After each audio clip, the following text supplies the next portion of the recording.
Yo, what is up guys? Kohz back here with another video. Let's get straight to the point. Today I present you guys an upcoming for this year 2018. And shit, does this look delicious or what? These are the most anticipated series for this coming year. Like I mentioned in a lot of my previous videos in my tops, this year and especially spring season is where the anime season will shine the brightest. Summer looks pretty decent too. 2018 is the year for anime lovers. Just know that. I was supposed to get this out early, and since spring is coming up and most of these shows are spring too, so rip me, I fucked up. I'm just gonna, I guess I'm gonna copy and paste what I saved for them in my upcoming spring top.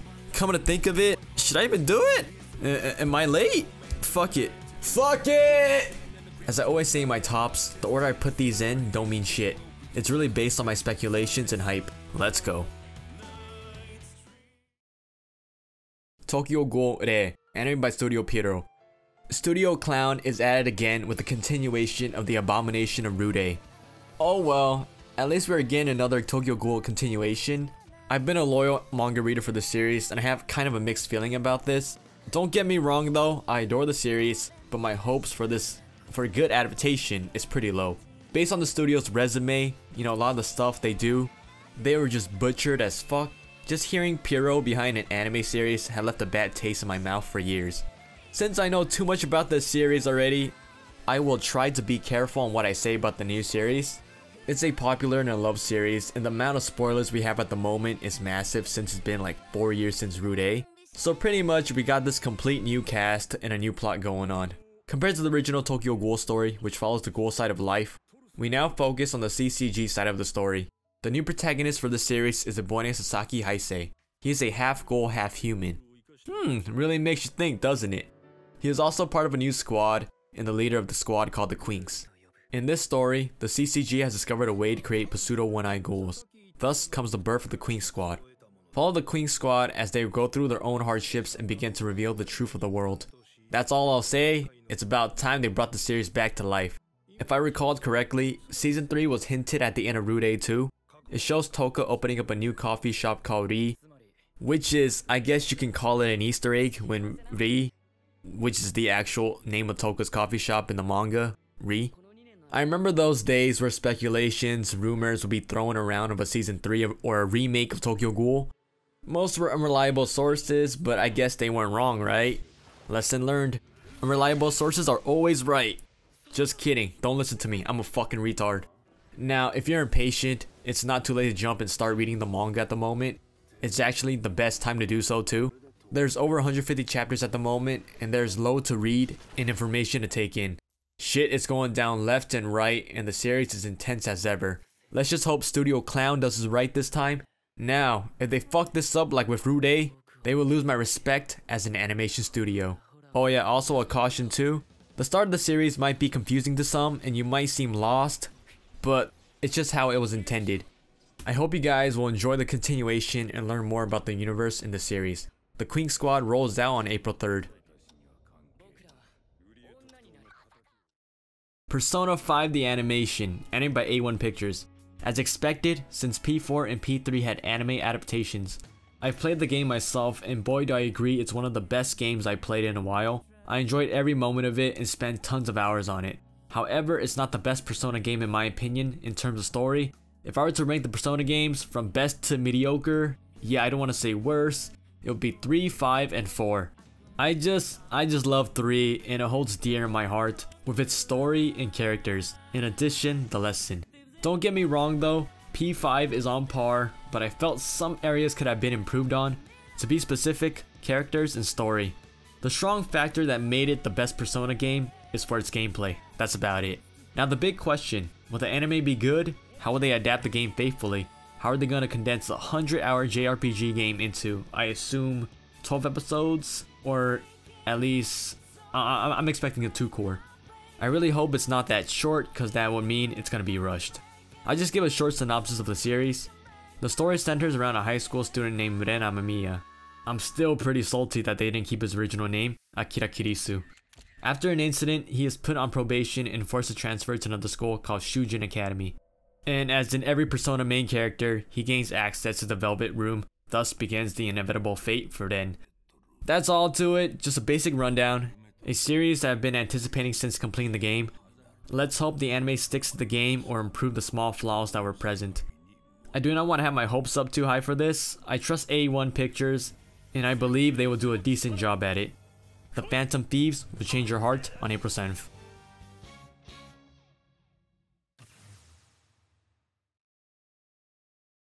High School DD Hero. I see what they did there with that title. Clever. Only perverts will catch it. H as in ecchi, ero as in ero. Or it's a reference to something else. I won't say what. I love memes. So, Season 4 baby! Anime by Passion. Previously, TNK was the one who was in charge and owned the series, but now a new studio has their hands on it now. Rip the old art style. Fans and myself were crying like bitches about this major change too. When the new art style was revealed, I couldn't help thinking about hentai. It just looked too identical to hentai style in animation. I'm probably just too fucked up to a point of no return. I asked a couple of friends and some agreed, but the majority of them recommend me I go get professional help. Note, the ones who agreed are also degenerates like me. Go figure. At least some in the community agrees with me too. Looking at the trailer, I think the new season will adapt the 9th and the 10th volume of the light novel. I've read both volumes myself, and based on what I read, I can guarantee you this season for DD is gonna be epic.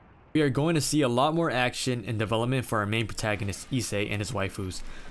The fan service is gonna be the usual, and with a new art style, I wonder how they will be different from the previous. There will be more tits, and fucking tits. Just thinking about that makes me diamonds. Just kidding. I'm not that low of a human being. Well, I'm pretty sure the new art will grow on me. As a matter of fact, the new art is quite accurate to the light novels and sources, which is a good sign. It shows signs that the studio has respect and will faithfully follow the source material. Issei's dream of becoming an Oppai Harem King resumes on April 10th. Sword Art Online Alicization, also known as Season 3, anime by A1 Pictures. Sword Art is still going strong, my boys and gals. Of course, we all saw this coming with its great success. I read most of it and I gotta tell you, it's the only arc worth mentioning and checking out. By far, this is the best arc so far in the entire series. Why? Because... fuck, how do I say this without spoiling? More convoluted shit, bullshit that makes season 1 and 2 look complete fucking jokes. To make it short, it gets serious. Things are going down and the plot is always in motion. In addition, we are introduced to new characters that are actual characters and likable. Finally, Yu-Gi-Oh has arrived and he is ready to be best boy. I can't wait to see this boy animated. I love this dude, no homo. In my opinion, he's a better character than Kirito. Also Alice, get ready for the next Sword Art waifu. As you may know or don't, this is the arc that vitalized my love for Sword Art. The story is better in terms of quality and plot. This is the time where the author Riki Kawahara is at his peak and has matured as a writer. The arc spans over 9 volumes. Holy shit, this is insane and the amount of Sword Art content we will be getting is massive. I'm curious on how the director and A1 Pictures will handle the pacing. There's definitely going to be some pacing issues, but it's understandable because it's an anime adaptation. I'm expecting at least 2 seasons or maybe 2 cours to cover the entire arc, and trust guys, it's gonna be worth. If they do 2 seasons, we'll be getting at least maybe a year of Sword Art non-stop. And I don't want to give a synopsis because that would just be wrong and ruin some stuff. I want you guys to go blind in on this. If you hated Sword Art Aincrad, Fairy Dance, and GGO, boy do I got news for you. You will love this next coming arc as it removes all those arcs out of existence. You can seriously forget about those, to be honest. You can literally come into this new season blind if you want to also. That's only if you don't care, but if you want to know some of the terminologies and also people that I guess are important, you should watch the first season, as in the Aincrad arc. If you enjoy the series as a whole, you will have a blast with it too. Of course, we will see haters and all that shit. Well, fuck them, it's their loss. They're gonna miss out on the fun that is up ahead. There is no set release date for season 3, but if I was to guess, the earliest we will get this is either this fall or winter, if not 2019. Now we just pray and hope A1 adapts this right. If by any means they fuck up, oh well, what a waste of potential, and shame on them for not being faithful to the source material. On the bright side, it's a good sign that A1 is taking their time on this. It shows that they want this to be a huge success and do not want to overhype it. I will keep you guys posted when more information gets released for season 3.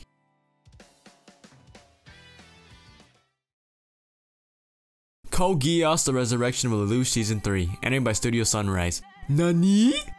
KohzzyJo Season 3, baby! All hail Lelouch. Spoiler alert. I am pretty sure most of you guys watched this already.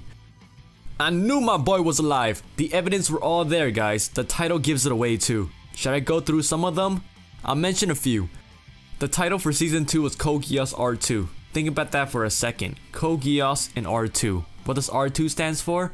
In Japanese, they spell out L words with R in katakana. Lelouch's name in Japanese is Lelouch Renparuji. Do you see it now? The R2 is derived from his initials. Now the title KohzzyJo's. What does that mean? Let's think back. Remember the time Lelouch confronted his father and mother, Kings Charles and Queen Marianne in C's World?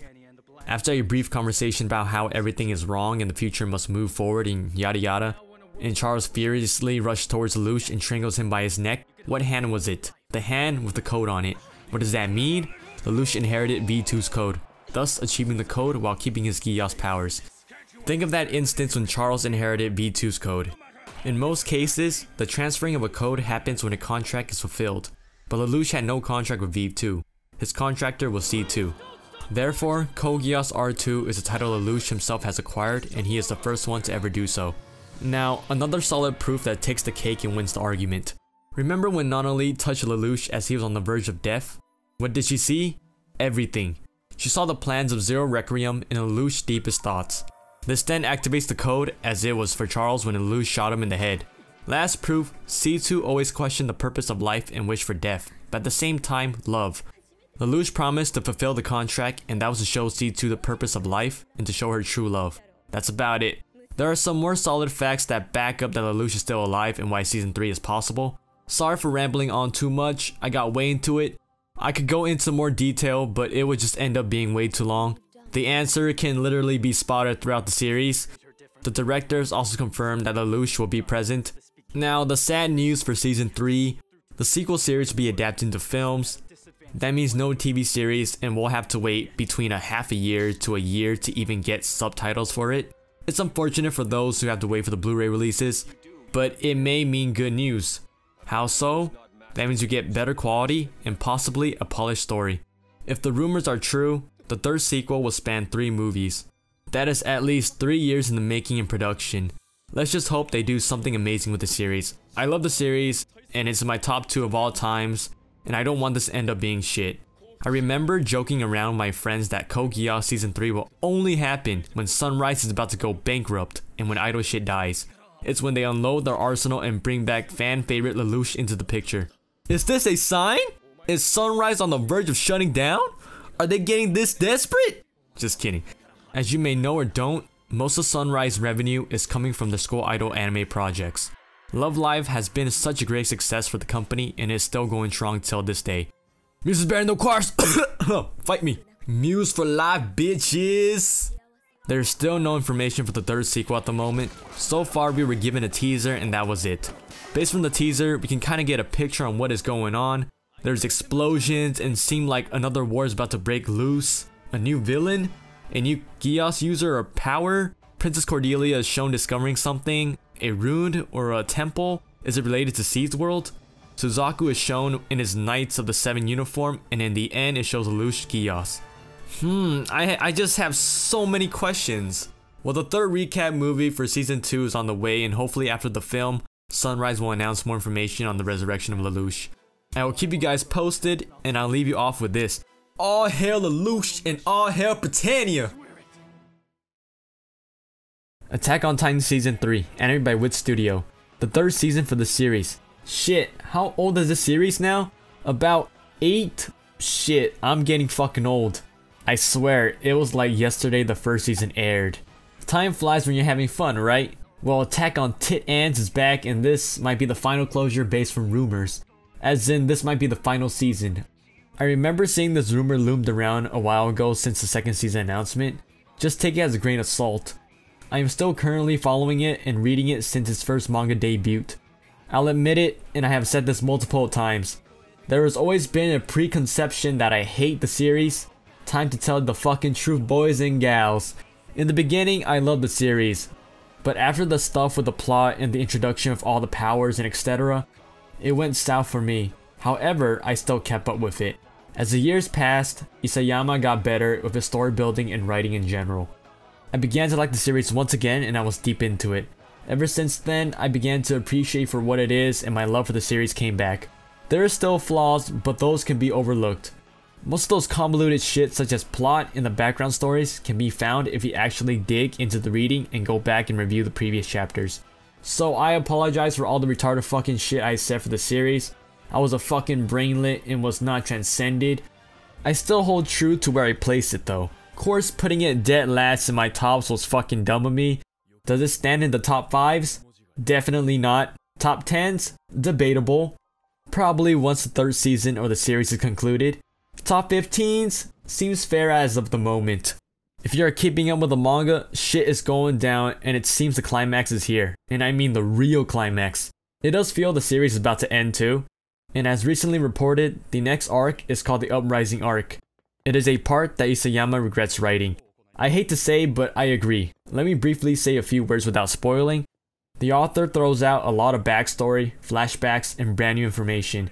It got pretty controversial too. Some facts were compelling and all, plus it got the readers thinking and going back between chapters. In a way, it was interactive. The community at the time was very active. I would engage in the discussions too. However, it also drove some readers to insanity because of the convoluted plot and unexplained past history. Pretty much, all I'm saying is that everyone was literally getting mind fucked. The author probably didn't think it thoroughly, I'll admit it too. This is when things got boring for me. I just wanted the plot to continue. But as I look back, I felt it was absolutely necessary. Just wish it was executed better though. He hopes to erase this arc and makes it more enjoyable for the anime adaptation. A smart approach since that arc can possibly bring a lot of hate and of course, politics. It might be trigger inducing if you are very sensitive to certain topics. In the end, we just gotta see how Wit Studio will handle this coming season. The 3rd season is set to air this coming summer season. You just need to wait for one more season after spring. Hold on tight guys. One Punch Man Season 2, ended by JC staff. Madhouse has ditched this series and seemed to have sold it off to JC staff or some shit like that. One anticipated series this year, possibly. There is still no air date at this moment based on the information we were given. Season 2 has been under the radar for almost half a year since its announcement. As of the moment, all we know is that it's under its development stage. Alongside with Season 2 announcement, the series received a mobile game, which I find quite odd, but knowing how the mobile gaming market is in Japan, they would. Plenty of anime series are getting their own mobile games or sequel games. Not a surprise, but I'm kinda getting sick of this trend. I also feel we won't be getting any new announcement anytime soon either. Season 2 could possibly be next year for all we know, or maybe even fall. Expect more news to drop these coming months. The manga is still going on strong, and there has been plenty of chapters since the completion of Madhouse Season 1 adaptation. So there's plenty of work to be done and planning. I personally do not read the manga, so I really have zero things to say about this shit. I'm still looking forward to it though. As you may know or don't, I don't really like the series that much. It's just a satire superhero comedy, which is mostly the part that bothers me. Plus, the fan base can be pretty annoying during some occasions, as in cancerous and toxic as fuck. It's been a while since I last saw fanatics like this. I'll follow it and just watch it to keep up with the memes and the bandwagon. Do not want to be left down the crowd, you know? But hey, things might change. I might end up loving it with the new season since without a doubt, we will be introduced to more characters, villain, plots, story, and all that shit. I will keep you guys posted with more news that regards to Season 2, so stay posted if you're interested. And last but not least, Stein Gate Zero. Fuck more Steins Gate Toll! Sign me the fuck up! Ended by Studio White Fox. Let me go over the basis behind this adaptation. Stein Gate Zero is a midquel, is that even a word, to the original Stein Gates. It takes place right after the true ending. This is canonical and it is a true ending. That's about it. Do not want to say anything further since it is spoilers. Now, if you plan to pick up the series, I highly recommend you guys to watch or rewatch the 1st season, but watch it in this order. Actually, for people who have watched this in the original, do this, or if you're a newcomer, you can do this too. Watch Stein Gate from episode 1 to 22, then watch episode R23 Beta. It's the OVA that will serve as an introduction to Stein Gate Zero. After that, watch Stein Gate Zero, and once it's finished, revisit the last 2 episodes of the original Stein Gate. as you can see, I'm not calling it a sequel because it isn't. There will be a darker feel compared to the beginning. The characters to everything about the series will get serious and convoluted. I feel most people will be confused. I might too. Seems normal for Stein gates, right? Well, there you go guys. Upcoming for this year that most of you guys should look forward to. I'm pretty sure I will have a blast with these two. Any other series you guys are looking forward to this 2018? If you got one, please do leave it in the comment section below. I want to see what you guys are looking forward to. Now, if you want to have a friendly discussion or a conversation, leave in the comment section below too. So, thank you guys for watching. If you liked or hated my video, you know what you gotta do. If you want more sweet content, sub, and I'm out.